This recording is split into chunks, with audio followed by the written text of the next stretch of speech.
महिलाओं के ऐसे सोने से रूठ जाती है माँ लक्ष्मी, घर में आती है दरिद्रता और धन का होता है नाश। किसी भी स्त्री को इस तरह से कभी नहीं सोना चाहिए। नमस्कार दोस्तों, स्वागत है आपका हमारी नई वीडियो में। दोस्तों आपको बता दें, हमारे प्राचीन समय के जो ऋषि मुनि थे बहुत ज़्यादा ज्ञानी होते थे। संसार का कल्याण करने हेतु उन्होंने ब्रह्मचर्य का पालन करते हुए जप और तप ऐसे बहुत से महान कार्य किए। उन्होंने अपनी योग विद्या, ज्ञान तथा अनुभव के आधार पर प्राचीन शास्त्र और पुराणों का निर्माण किया है तथा देवताओं द्वारा प्राप्त ज्ञान को भी उन्होंने शास्त्रों के माध्यम से हम मनुष्य तक पहुंचाने का महान कार्य किया है। हमारे धर्म शास्त्र में स्त्री और पुरुष दोनों के लिए ही अलग अलग नियम बताए गए हैं। सुबह उठने से लेकर रात तक के जो कार्य हम करते हैं उन सभी कार्यों का वर्ण शास्त्रों में किया गया है। एक मनुष्य को अपने स्वास्थ्य की उत्तम प्राप्ति के लिए कैसे अपने शरीर को स्वस्थ रखना है इसके बारे में भी बताया गया है। और इस शरीर को पवित्र करने के लिए नित्य कौन से कार्य हमें करने चाहिए इसका वर्ण भी हमारे महान ऋषि मुनियों ने किया है। श्री कृष्ण कहते हैं, मनुष्य को अपने शरीर से अत्यधिक मोह नहीं करना चाहिए, किंतु उसे परमात्मा से प्राप्त इस शरीर का नाश भी नहीं करना चाहिए। कई बार मनुष्य नाना प्रकार के अनिष्ट कार्य करके अपने पवित्र शरीर को खराब करते हैं, इसे दूषित करते हैं तथा पाप युक्त बना देते हैं, जिस कारण से शरीर के अंदर रोग उत्पन्न होते हैं, बीमारियां लगती हैं, मनुष्य की आयु कम होने लगती है और इस तरह से उसे अकाल मृत्यु प्राप्त होती है। आज हम बात करने वाले हैं मनुष्य को अपने शरीर को कैसे शुद्ध रखना है, कैसे पवित्र रखना है और रात्रि को सोते समय कौन से नियमों का पालन करना चाहिए। खासकर महिलाओं को इस एक महत्वपूर्ण नियम का पालन जरूर करना चाहिए, अन्यथा जीवन में दुर्भाग्य आता है, गरीबी और कष्ट घेर लेते हैं। देखिए, सबसे पहली बात है कि हर मनुष्य को नित्य स्नान करना चाहिए। बिना स्नान किए कभी नहीं रहना चाहिए, क्योंकि स्नान से ही शरीर की शुद्धि होती है। स्नान आदि करने के बाद ही एक व्यक्ति देव पूजा और धार्मिक कार्य को अच्छी प्रकार से कर पाता है और बिना स्नान किए कभी भी पूजा पाठ और भोजन नहीं करना चाहिए। बिना स्नान किए जो व्यक्ति भोजन करता है उस व्यक्ति के घर में कभी भी लक्ष्मी माता वास नहीं करती हैं। ऐसे व्यक्ति के घर में धन कभी नहीं आता है, धन की कमी हमेशा बनी रहती है। दोस्तों आपको बता दें, हमारे सभी धर्म शास्त्रों में बालों के बहुत से नियम बताए गए हैं जिनको हर व्यक्ति को अपनाना चाहिए। शास्त्रों में बताया गया है कि मनुष्य को किस दिन अपने बाल कटवाने चाहिए, किस दिन धोने चाहिए, सभी प्रकार की जानकारी हमारे शास्त्रों में दी गई है। दोस्तों, हिंदू धर्म में सप्ताह का प्रत्येक दिन किसी न किसी देवता को समर्पित होता है और सप्ताह के प्रत्येक दिन के कुछ न कुछ नियम जरूर होते हैं और इसी तरह से बाल कटवाने से संबंधित भी कुछ नियम होते हैं जो हर दिन के हिसाब से अलग अलग होते हैं, अलग अलग बताए गए हैं। आपको बता दें कि हमारे शास्त्रों में साफ साफ इसका वर्ण है कि किसी भी व्यक्ति को अपने बाल मंगलवार को, गुरुवार को और शनिवार को भूल से भी नहीं कटवाने चाहिए। मंगलवार का जो दिन होता है वो मंगल ग्रह से संबंधित होता है और मंगलवार को बाल काटने से जीवन में कलेश उत्पन्न होता है, लड़ाई झगड़े बढ़ते हैं। अकारण ही ऐसे कारण उत्पन्न हो जाते हैं कि लड़ाई झगड़े बढ़ते चले जाते हैं और व्यक्ति का जो स्वभाव होता है वो चिड़चिड़ा और बहुत गुस्सैलू सा बन जाता है। इसी के साथ किसी भी व्यक्ति को गुरुवार के दिन भी बाल नहीं कटवाने चाहिए, क्योंकि इससे गुरु ग्रह बहुत कमज़ोर होता है और इसी के साथ व्यक्ति की आयु भी कम होने लगती है अगर वो गुरुवार के दिन अपने बाल कटवाता है। तो कहते हैं जो व्यक्ति गुरुवार के दिन अपने बाल कटवाता है उस व्यक्ति के घर में हमेशा गरीबी छाई रहती है, दरिद्रता का उस व्यक्ति के घर में वास होता है, माता लक्ष्मी उस घर में कभी भी प्रवेश नहीं करती हैं जिस घर में लोग गुरुवार के दिन अपने बाल कटवाते हैं। दोस्तों, इसी के साथ आपको बता दें कि आपको शनिवार के दिन भी अपने बाल बिल्कुल नहीं कटवाने चाहिए, क्योंकि शनिवार का जो दिन होता है वो शनि ग्रह से संबंधित होता है। ऐसे में यदि कोई व्यक्ति शनिवार के दिन अपने बाल कटवाता है तो उसके जीवन में बुरी घटनाएं होने लगती हैं। अचानक से कोई भी बुरी घटना ऐसे लोगों के जीवन में घटित हो जाती है, तो भूल कर भी आपको शनिवार के दिन भी बाल नहीं कटवाने चाहिए। और इसीलिए हमारे शास्त्रों में मंगलवार, गुरुवार और शनिवार के दिन बाल ना कटवाने की सलाह दी गई है।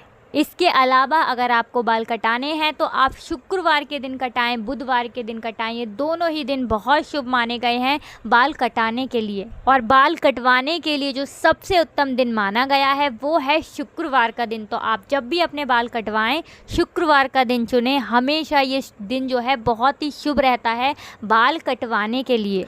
आपको बता दें कि हमारे शास्त्रों में साफ साफ इसका वर्ण है कि जो व्यक्ति शुक्रवार के दिन अपने बाल कटवाता है उसके जीवन में धन संपदा बढ़ती चली जाती है। माता लक्ष्मी की कृपा हमेशा उस व्यक्ति पर बरसती है जो अपने बाल शुक्रवार के दिन कटवाता है। दोस्तों, आपको बता दें हमारा जो वातावरण होता है उस वातावरण में, हमारे घर का जो वातावरण होता है उसमें ऐसी सूक्ष्म लहरें होती हैं जो हमें अपनी आंखों से दिखाई नहीं देती हैं। और ये सूक्ष्म ऊर्जा जो होती है जिसे हम लहर बोल रहे थे, ये हमारे सभी क्रियाकलापों पर अपना सीधा सीधा प्रभाव डालती है। लेकिन कुछ विशेष तिथियों पर ये जो लहरें हैं ये या तो बहुत तेज हो जाती हैं या बहुत हल्की हो जाती हैं। इसी कारण से इन तिथियों पर बाल कभी भी नहीं कटवाने चाहिए। जैसे कि अमावस है, पूर्णिमा है, इन तिथियों पर आप कभी भी बाल ना कटवाएं। आपको बता दें जो व्यक्ति अमावस पर, पूर्णिमा पर, ऐसी तिथियों पर अपने बाल को कटवाता है उस व्यक्ति का जीवन कष्टकारी और दुखकारी बन जाता है।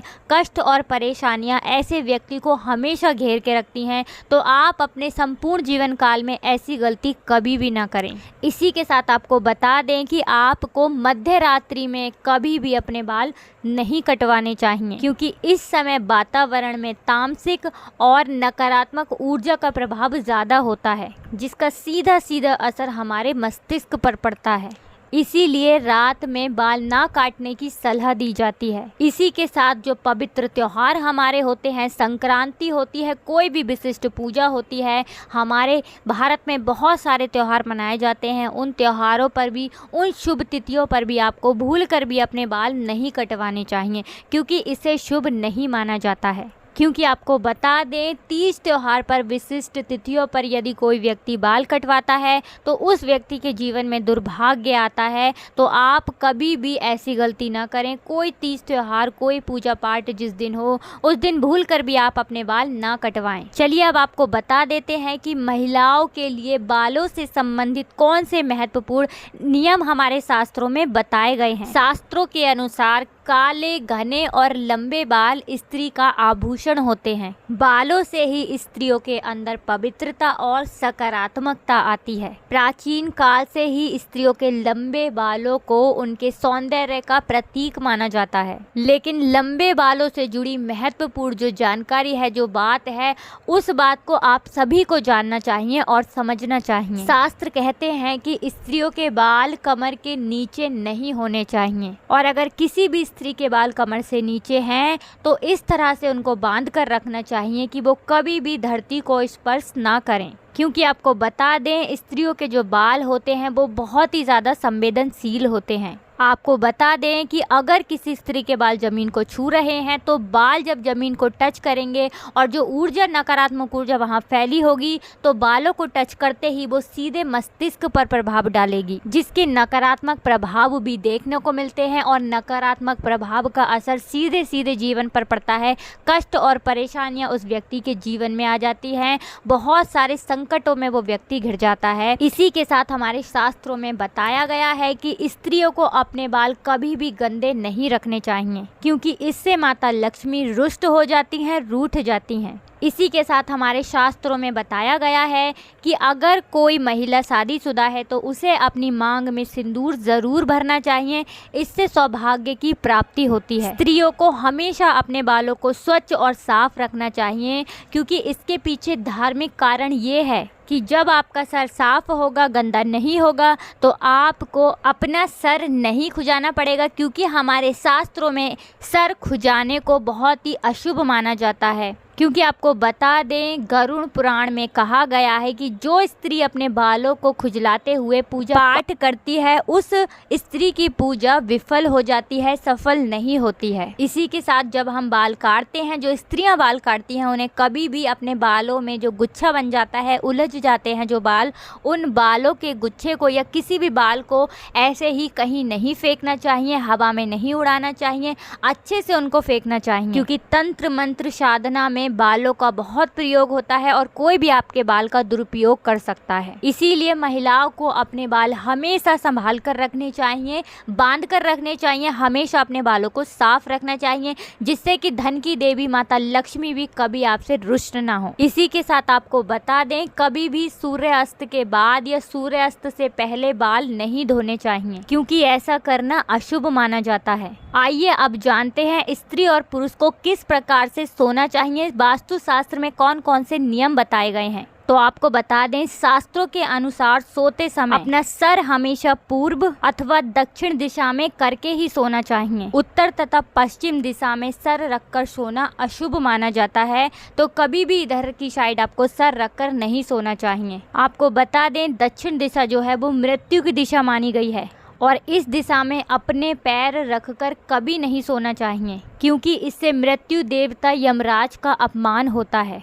इसके पीछे वैज्ञानिक कारण ये है कि पृथ्वी की चुंबकीय ऊर्जा सतत प्रवाहित रहती है और ये ऊर्जा उत्तर से दक्षिण की ओर बहती है। इसीलिए अगर आप उत्तर में पैर करके सोएंगे तो ये ऊर्जा पैरों से होकर मस्तिष्क तक जाती है, जिससे रक्त का प्रवाह ठीक होता है। और साथ ही शास्त्रों में कहा गया है कि उत्तर की ओर सर रखकर सोने वाले व्यक्ति के पास धन कभी नहीं आता है। उसका संपूर्ण परिश्रम, संपूर्ण मेहनत व्यर्थ हो जाती है, बेकार हो जाती है। लेकिन दक्षिण की ओर जो व्यक्ति सर रखकर सोते हैं, उनकी धन संपदा हमेशा बढ़ती चली जाती है, हमेशा उनका धन बढ़ता चला जाता है। तो हमेशा आप यही कोशिश करें कि दक्षिण की ओर आप अपना सर रखें और दक्षिण की तरफ पैर कभी भी ना करें। इसी के साथ रात के समय में स्त्रियों को सोते समय अपने बालों को कभी भी खुला नहीं रखना चाहिए, बालों को हमेशा ही बांध कर सोना चाहिए, क्योंकि हमारे शास्त्रों में लिखा है, जो स्त्री अपने बाल खोलकर सोती है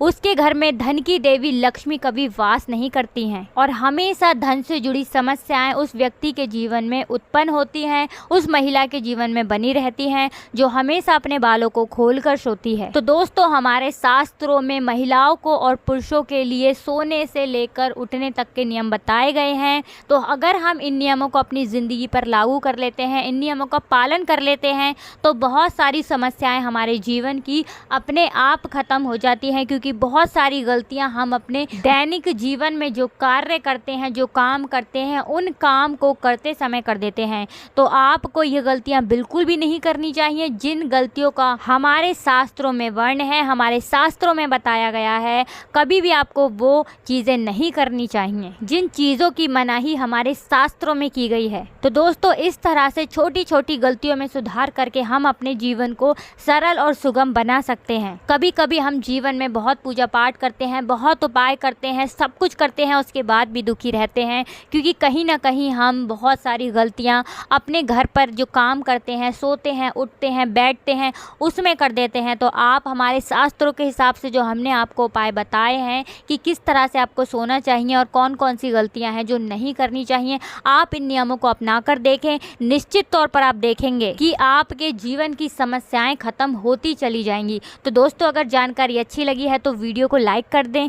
अगर आप हमारे चैनल पर पहली बार आए हैं तो सब्सक्राइब ज़रूर कर लेना, क्योंकि आपको हमारे चैनल पर अलग, सही और सटीक जानकारी हमेशा प्राप्त होती रहेगी। हमेशा आपको जानकारी और ज्ञान हमारे चैनल के माध्यम से प्राप्त होता रहेगा। दोस्तों, अगर आप भी चाहते हैं कि धन की देवी माता लक्ष्मी का आपके घर में वास हो, तो कमेंट सेक्शन में आप सभी जय नारायण, जय माता लक्ष्मी ज़रूर लिख दें। राधे राधे, जय श्री कृष्णा।